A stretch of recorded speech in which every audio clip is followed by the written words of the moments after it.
Hey everyone! In this part of the video, we're going to walk through how to add a token to your Phantom wallet. It's a simple process, and once you do it the first time, you'll be able to add any token you want in just a few seconds. Start by opening your browser and heading to the official Phantom website.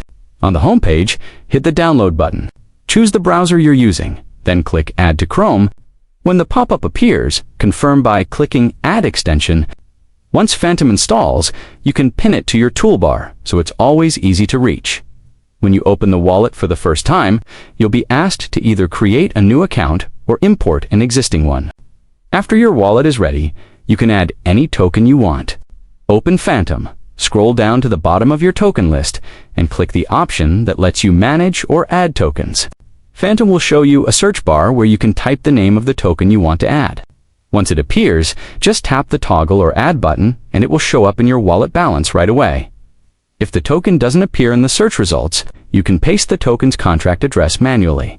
Once you paste it, Phantom will detect the token and let you add it instantly. After that, the token will always appear in your wallet, just like any other asset. That's all there is to it.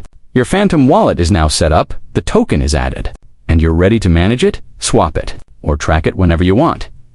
Thanks for watching. Make sure to like and subscribe. And check out our other videos for more investing tips and tutorials.